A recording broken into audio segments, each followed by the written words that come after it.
So, hello, my name is Elisabeth. I am a gardening student at Rapina School of Horticulture, hoping to graduate this summer.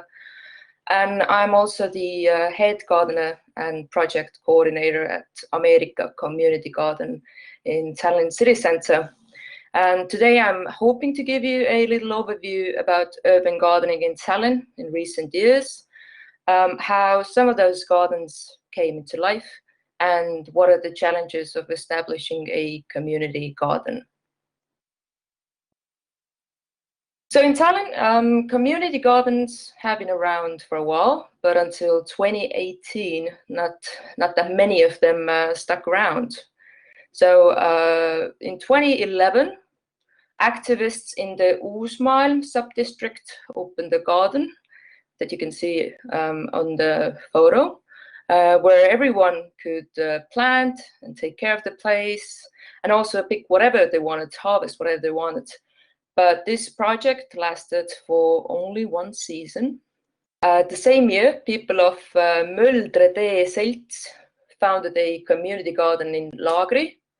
And this one, to my knowledge, actually still operates to this day. And some years later, in 2017, MTÜ Rabarber tried to start a garden at Skånebastion, but I'm not completely sure why this never took off. I stole that photo from their Facebook, and I think Gloria was tagged on it, so maybe she can... No? I'm the one with the blue hair there. It was the issue with muinsuskaitse, the heritage, because they did not want that we would disrupt the soil, and they also thought that it's not suitable for the old medieval town settings. Well, that's a pity, because as Estonians and people of Tallinn probably know, Skånebastion is still the same it was probably before that project, and nothing is really going on there. But in 2018, activists in Lasnamäe district opened Laagnaed or Laagna Garden, which is now the biggest garden in Tallinn, and also sort of set the wheels in motion. As with the support from Tallinn City, today there are 10 community gardens. Almost half of them are in quote-unquote bedroom communities rather than hipster sub-districts. And just to clarify, the support from city mainly involves finding a lot and renting it out for free, and then some funds to get the essentials like materials for garden beds. As you can see, this kind of a community garden doesn't have, we don't have those allotment style gardens. We have gardens that have garden beds, raised beds, then soil, some tools, a water tank. You know, you get the idea. What are the essentials to start one? And personally, I have been involved with 2 of those gardens. Here on the photo, you can see Afrikaed. So both Afrikaed and Ameerikaed were established in 2019. Sorry, people want me to turn on the camera, so as I said, this is Afrikaed. This is one of the gardens I was involved with, and it was established in 2019. And this garden is located near the Kalevi Stadium in Juhkentali sub-district, so pretty close to the centrum. And it was a local initiative to bring some greenery into the area. And because of that, there has always been local interest in it. So this is a photo of Afrika a few months after we first started it. And as you can see, it's not a big garden. As last year, we built about 15 beds only, but it was a solid start for a small community. So the second garden I'm involved with, and right now the only garden I'm working with, because maintaining 2 gardens turned out to be quite time-consuming. This is Ameerika, and for Estonian speakers, although I guess in English it's also quite understandable what the names mean, then the names are not related like Africa and America. It's just a funny coincidence. Afrika is located in an area that back in the time was a big field of sand, and it was called Africa because of that. So it's just a homage to its like early nickname. And Ameerika or Ameerika Garden is located between Väike Ameerika and Suur Ameerika streets. So hence the name. And Ameerika at its beginning is a little bit different compared to other community gardens, because the initiative to start the garden came from the city district administration itself. So Ameerika is located on an old stadium behind the so-called super ministry. And for years, this lot of land just sat there. There were no exact plans on how to develop this piece of land, and therefore it was offered to the locals as a possibility to start the garden there and see where it goes. Of course, with this lot, there is always an sort of like expiration date hanging in the air, but so far there have been no official news about any developments. There are whispers, but nothing official yet. So this sort of stops us from making any long-term commitments. And my initial involvement with both of those gardens was a little accidental. I don't live in either of those sub-districts, but last year I started working at the Tallinn City District administration as a seasonal assistant gardener. I had already shown some interest in participating at Afrika, as it's a very short walk away from where I live. And when the people in the office heard about it, they asked if maybe I'd like to be there to start Ameerika, because as it turns out, people want to garden, but nobody has a clue where to begin. So with both gardens, the first get-togethers were in late spring last year. First workshops for Afrika were in May and for Ameerika in June. And Ameerika was postponed a couple of times as there were some problems with accessibility.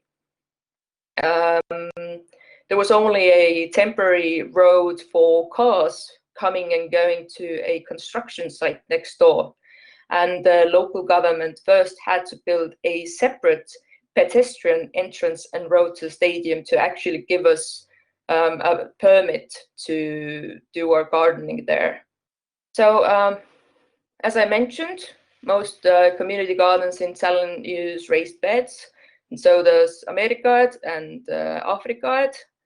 And for both gardens, we used pallet collars as garden beds. So first of all, it's a great way to reuse materials. They are also very easy to assemble. You basically fold them like you would like cardboard box. And you don't need any additional tools like drills or saws. I personally think it makes the whole process more accessible, as well as, everyone is not very comfortable using these tools, me, myself, and I included. So this is perfect thing to use in that case. And they are also quite affordable. One used pallet collar costs about €6, depending on the provider. And one garden bed usually needs at least like 2 levers or 2 pallet collars. This way, the bed has a depth of 40 centimeters and allows you to grow almost anything you want.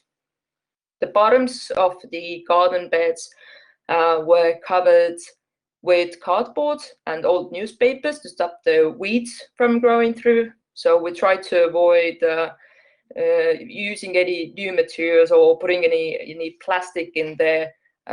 So we just put what we had and what we knew would rot eventually.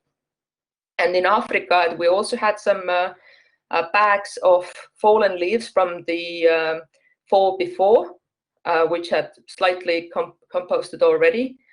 And these were excellent to use on top of the cardboard. First, to reduce the amount of soil you need to fill the box, but also as they break down, they turn into a soil amendment basically. And then the rest was filled with compost from I think it was something like Tallinn jäätmete taaskasutuskeskus, which in English would be, well, basically a local waste recycling center. And if you're starting a community garden, it's important to get good soil, especially if you're dealing with raised beds. In Ameerika, because it's an old stadium, like the ground you see underneath those beds, it's not even soil basically. Like you can't even dig through it, so there's like no good soil to get from there. And with the new developments, I assume like most places they actually don't have any good soil. It's just landscaping soil, and in my experience, landscaping soil should be avoided at all costs, as it usually has quite poor quality. Quite often it has lots of weeds in it already, and it's just a hassle. So if you have to pay for the soil, then pay a few bucks extra and get the good stuff. One of the main issues in community gardens, and in our case as well, seems to be water. Unlike in Tartu, we do not have a river flowing through the city. So in Africa, thankfully, there's a private house next to the garden, and the homeowner there agreed to fill the water tank himself, as he already had a garden hose, and it wasn't too much of an effort. Plus, it doesn't cost much. I think the gardeners, they just make a little collection every time they get together to pay for the water. But in Ameerika, actually, we still don't have a permanent and reliable solution, and this is our second season. And that's because the lot that we're using had not been in use for years. So there obviously wasn't a water source there either. And the local water company, Tallinn, unfortunately, does not have a water access point under any of the manhole covers on the side of the road. So if I understand correctly, then back in the time, the manhole covers or the manholes were usually on the sides of the roads, but nowadays they are mostly in the middle of the car roads.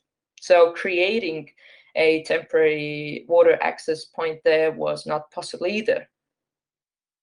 But eventually, as I mentioned before, we are located behind the super ministry.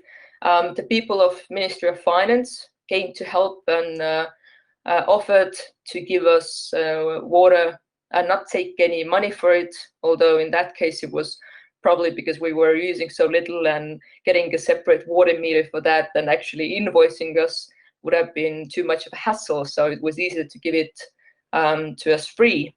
But the only annoyance with it is that as it's a ministry building, it's heavily secured, and we could not have access to the water tap ourselves. So whenever we needed to fill the tank, which was 1,300 liters, we had to get our contact person there on the phone, see if she was in the building and available, then roll out 75 meters of garden hose, let the contact person open the tap, and then wait, usually for an hour or even longer, for the tank to fill.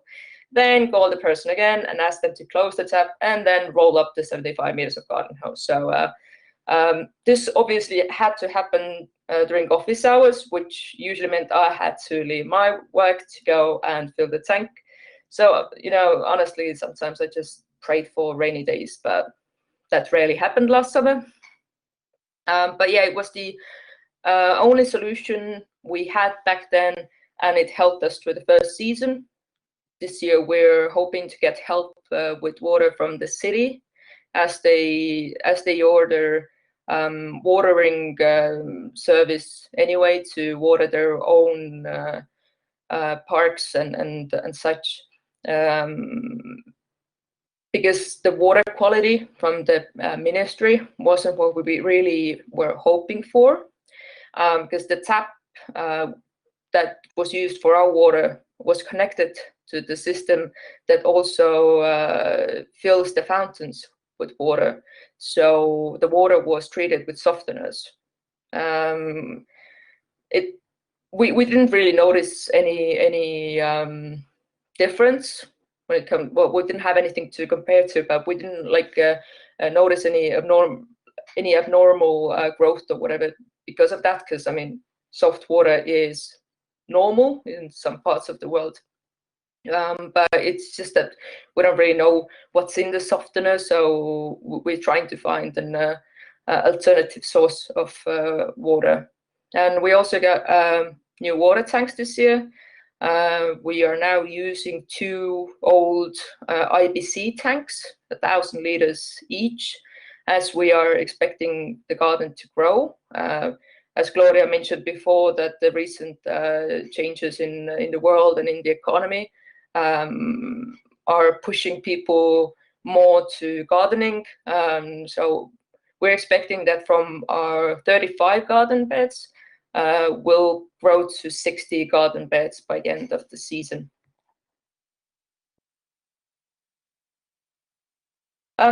Since the beginning, I was very interested in the educational side of community gardening.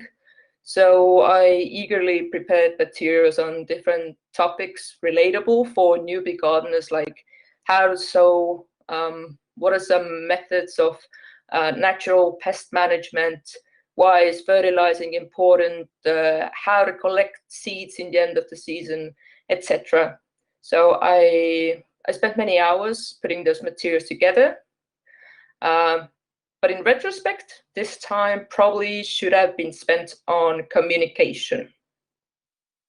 As I said before, I'm a gardener, so this whole marketing and PR and communication thing does not really come natural to me.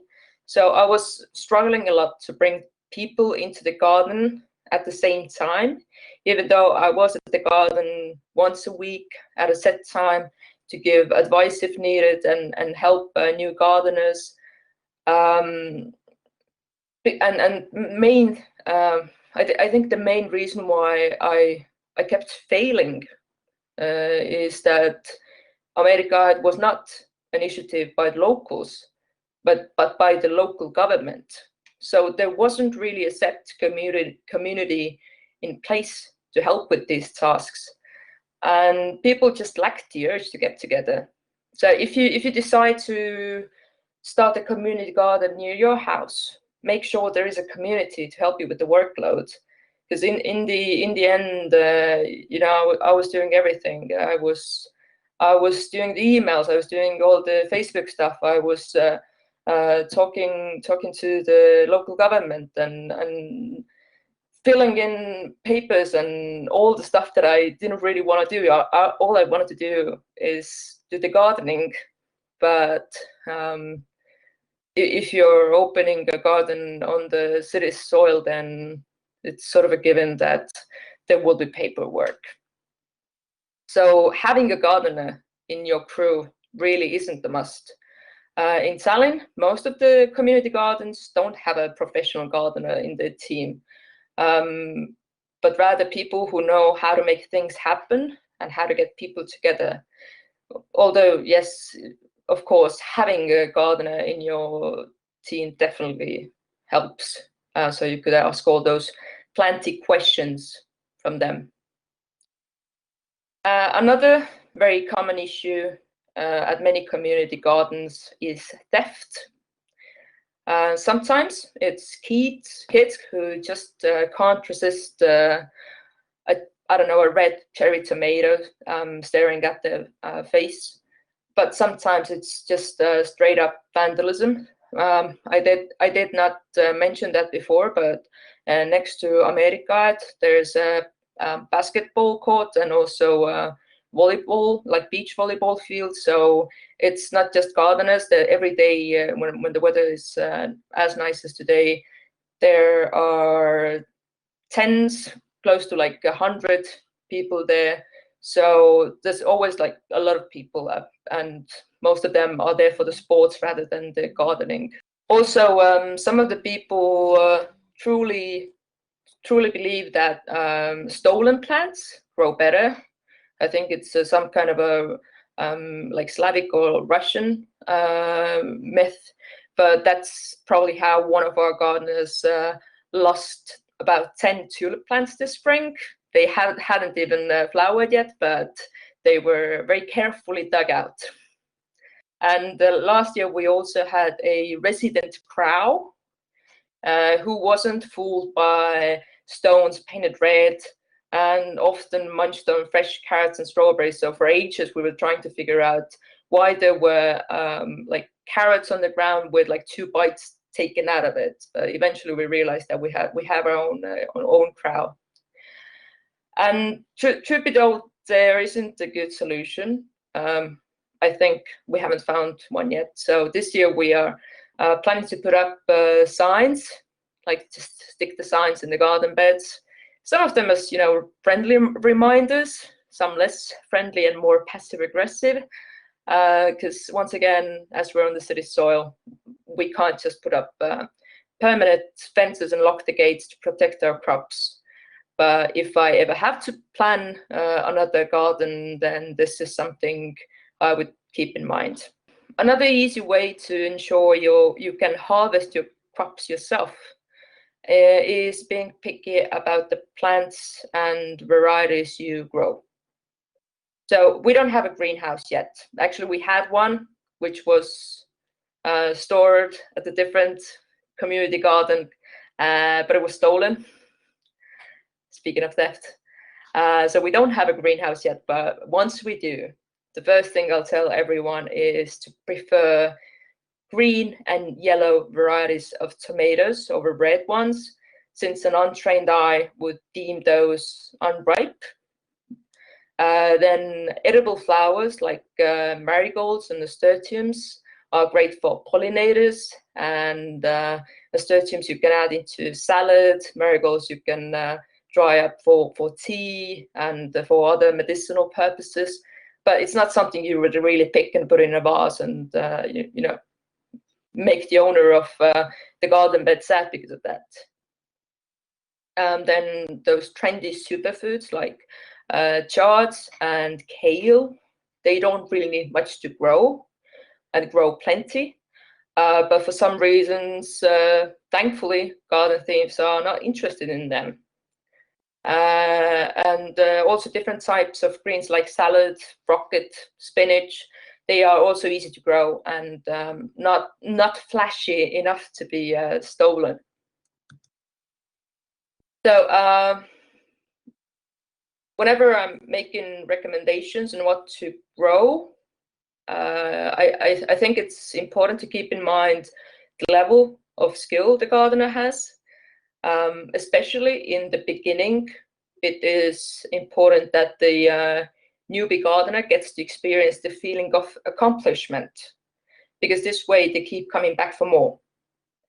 At the same time, sometimes you need to curb their enthusiasm when they want to fill their garden bed, which in our case measures less than a square meter with, all the different plants.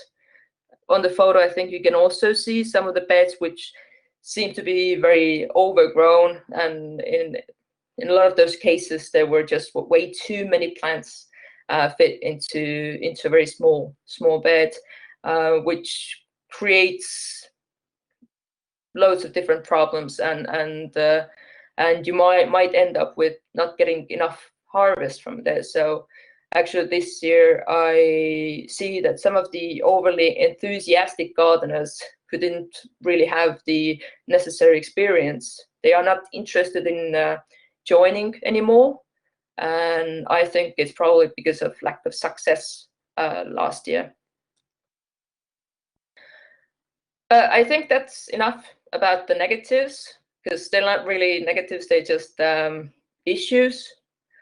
Of course, the positives outweigh the negatives, because there's the spending time outside in the nature, as much as there is nature in the city, learning more about our environment, networking, which is a fancy way of saying that you're spending your evening hanging out with old Russian ladies. Because as soon as you start the community garden in Estonia, you start hanging out with old Russian ladies. And I think community gardens bring people so much joy, and I definitely hope that they become a standard feature when we're designing new open spaces. So that's all from me, and thank you. So far, everyone takes care of their own garden bed and also gets to harvest themselves. We are planning to build some sort of communal garden beds this year, which are not open only to the gardeners, but to the community in general. So, you know, if you need some dill for salad or a meat sauce or a soup, or you want to make some peppermint tea, you can just, you know, run to the garden and get some, and you don't have to buy it from the store. I can also a little bit maybe comment, because Elisabeth, I think all the points what you brought out is like a super true about the community gardens. Like the main energy when you're in a community garden and like you're running the community garden, it goes on like communication, and when you're like doing this like this gardening side, I think it's like a bonus. Like you get the carrot, it's a bonus.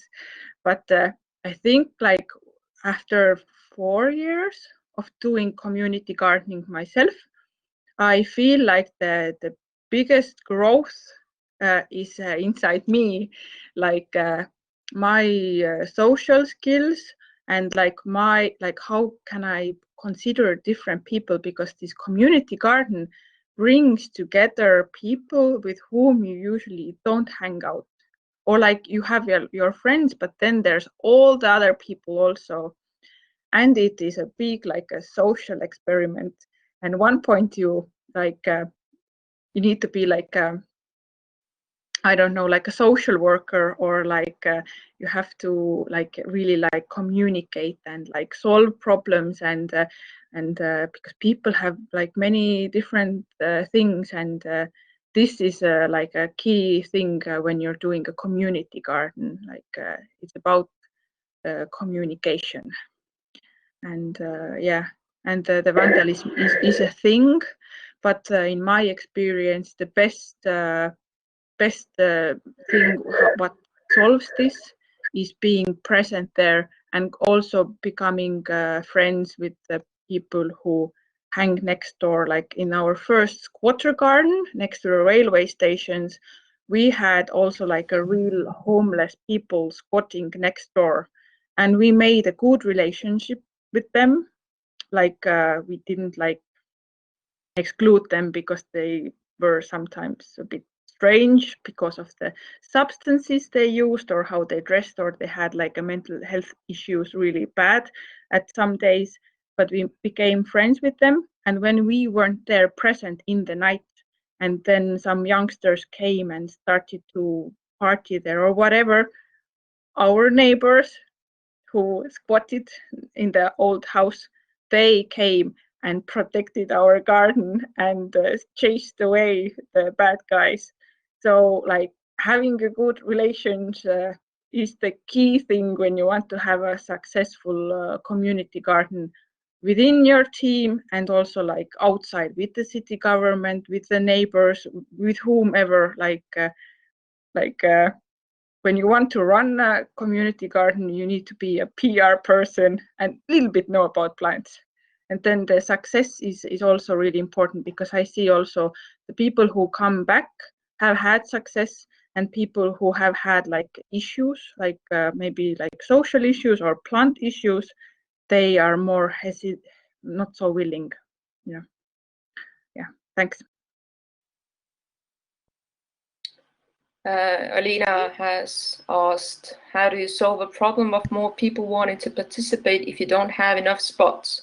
So the reason why currently, for example, we don't have enough spots is due to the Corona crisis, because we get to apply for funding from the city, but due to the Corona crisis and the financial instability for the duration of state of emergency, all those applications were put on hold.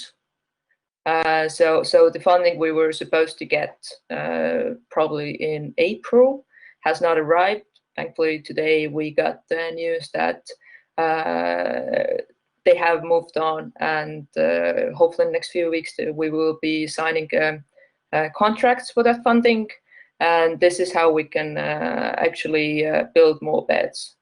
So this year, the new gardens we've taken in by now are the ones using garden beds built last year. And once we get the money, we can start ordering the pallet collars and everything to build some more beds. Because right now, I think there are about 15 people, or like 15 beds are in queue, so to say. Cristin is asking, can the watering problem be solved with big water containers? I'm not 100% sure what you mean by that, because yes, we are using big containers. As I think I mentioned before, yes, we have 2 IBC containers from this year, 1,000 liters each. Last year's experience showed me that when we had the 1,300 liter tank, that lasted during the hottest weeks of summer for about a week. So if we almost doubled the amount of beds, then 2,000 liters hopefully is enough, but I don't think we can get a tank big enough to, actually get through the season with the same water. So big tanks are there already. Now it's just the issue of getting water in them. And Mona is asking, how do you see the community or city gardens future in Estonia? Maybe Gloria has some thoughts on this. She has been working with and in community gardens for longer.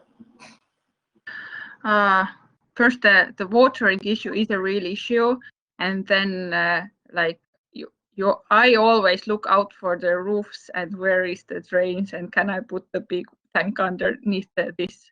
And luckily in the cities there are a lot of buildings with drains, but it's like finding a good connection, like that the garden and the house is close to each other. Yeah, we're on the old stadium. Sorry, we're on the old stadium, so there's no buildings. Only the super ministry, maybe you can get some but far away. But anyways, yeah. But the future of urban gardening, I think the classical notion how we see urban gardening as these like old school granny type of places, this is like somehow changing. The place actually may not be changing, but the attitude towards these places change.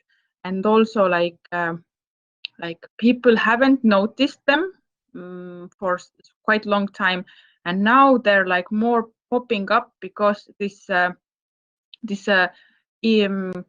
environmental crisis or corona crisis or financial crisis all these sort of things make people think about like more like what they actually need and what sort of skills they actually like need, even though they don't like need it like in our Estonian context, they don't need it like for survival, but just like for mental well-being, and also knowing that you need to move and you want to take care of the nature and you want to eat healthy food. Like this urban community garden, is it a community garden or just urban gardening or allotment gardening? There's so many different types. I think there's a possibility to develop it further, and the main thing, it needs like more communication and more clear like legislation, because like in Estonian context, the let's say the political side of this is in baby shoes, because it needs a better like establishment, because I think if this side improves, then people are willing more to like put their hand in and make their hands dirty. Because like, for example, for me, as being active in 3 community gardens, and right now there are 3 of them are all out because the city all the time like things are changing. This is like super frustrating, and this side needs more like security and support, like recognition from the city that this is also important thing for human health and well-being, and also like this sort of feeling good and successful when you have grown your own tomato. Like it's a useful thing, and people spend time outdoors and so forth. So there's a lot of possibilities, but it needs more awareness raising in many levels: political, social, personal levels. Yeah, that's it. In Tallinn, I think the situation is a little bit better than in Tartu when it comes to the local authorities. As so in Tallinn, there are like different departments. One of them is urban environment, and okay, I can't remember what's the rest of the name of the department, but they have a separate project manager taking care of urban gardens. So it's not only the community garden sites hold about, but also educational gardens in kindergartens and schools. So there's a separate budget. It's not big, but a separate budget and a separate person doing that work. But then again, when it comes to politics, it could be a trend. After next elections, you never know. You never know what happens. It might be just this row might just be deleted. So right now it's a good time to get up and running here in Tallinn. But you can't really rely on that kind of a financial support anyway, because eventually, with the even economical model the world is using, money is what matters. So if someone thinks that our lot would be better off under some new buildings, then we're probably going to get the boot. So. But in long term, I agree that the reason why people garden has changed, but in a way, I think the old reasons have stayed as well. So even though it's something you do because it's trendy, it's therapeutical, and it's good for your soul, and if you spend your whole day working in an office, it's a great way to sort of balance yourself. Do something different, be in a different environment. But I think with what has been going on in the world in the past couple of years, people have also started thinking about, I mean, in Europe or in like those first world countries, that maybe this stability at some point will come to an end. So I guess for a lot of people, these kind of skills have become important as well. So I'm not some kind of a I'm not someone who thinks that there will be like World War III or zombie apocalypse, but a lot of people are thinking forward on what might happen and knowing how to take care of yourself, how to get food from the land, how to keep chicken, how to keep bees. It's not a skill that really goes to waste anyway. So. Yeah, and with Tallinn, the things are really good because in Tallinn there's like this environmental department, and also they have landscape architects, so they have like these professionals who are focused on urban greenery like more deeply. And in many other municipalities like this park management and all these other things are like extra things, like there are other things also what they need to deal. So in Tallinn there's like more people in the city government who promote this specific thing more, and well, it's the biggest city, so they have more means to support it. So I'm really happy that the things in Tallinn took off, and it's because the communication with the like bottom up and the top down, like the both ways communication happened to happen in the similar time, and it was a synergy. So yeah, that was the key why it took off so great and well in Tallinn compared to Tartu. Silvia is asking, are those gardens still in use during this time? So I guess what is referred to is the state of emergency, which in Estonia has ended, but during the state of emergency and at the height of the corona crisis, community gardens officially were closed to the public, which basically means that at the entrances to the gardens, there were signs saying you should not probably go in there if you're not one that's supposed to go there. And basically, the gardeners were allowed to go in one at a time. They had to wear a yellow reflective vest for some reason. And I had to, sort of register that they're going there in advance to take care of their bed. So we could do some, I think the wording was unavoidable maintenance, which in my case obviously meant that I was sewing and doing all those things because, well, it was April, it was necessary. But yeah, it was a difficult time. But the gardens, they weren't like completely blocked away in Tallinn. It was just lots of bureaucratic paperwork we had to sort of munch through and take into account, because otherwise, because like sports fields and even dog parks, they were completely locked away. And we did not want the same fate, so we had to comply with the rules and play along just until this like blows over.